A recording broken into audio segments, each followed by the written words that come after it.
अरे चचा पाए लगे गुड मॉर्निंग। गुजर वाले आ गईला हैं लगता होके करे ही बता भोसड़ी वाले हैं कहाँ कैंप लगल है हैं गांव के आदमी से पूछली हम कि भैया कहाँ कैंप लगल है कहाँ भतार कार्ड बनत है तो साले तू कहत हुआ कि बाबू ऐसा कोनो बातें ना है हैं न कहीं कैंप लगल है और न कहीं भतार कार्ड बनत है।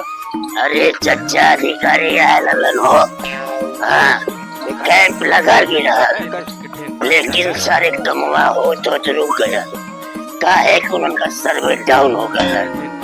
अब बतावा इसमें हमार कौन गलती है? गुजर वाले नहीं था सर्वर होकर नहीं सर्वर तो हाथ डाउन हो गया। हमको कुल समझ में आवा था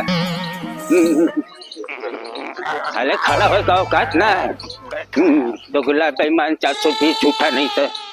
अरे बहुत तनको चिंता मत करा ना।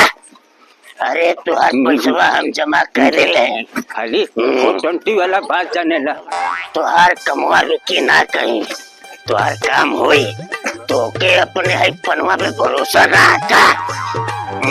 अखर की एकड़ मासा जो नहीं तब भोसड़ा वाले भरोसा कैसे भरोसा करी रे तोरे पे हैं बोल कैसे भरोसा करी ओके पैसा देना मतलब अपने पैरे से कुल्हाड़ी मारना। ए साले नसड़िया के ऊपर विश्वास करके हम पैसा दे देला अब बाद में हम खुद चुतिया बन जाइला। अरे बहु माई कसम खा के कहत है तुहारे रुपया मिले ना दे ना। कसम मत खो कसम भाग भोसड़ी वाले भाग हमारे दुआरे से निकल। अब भाई गलती से तो मिस्टेक हुई है।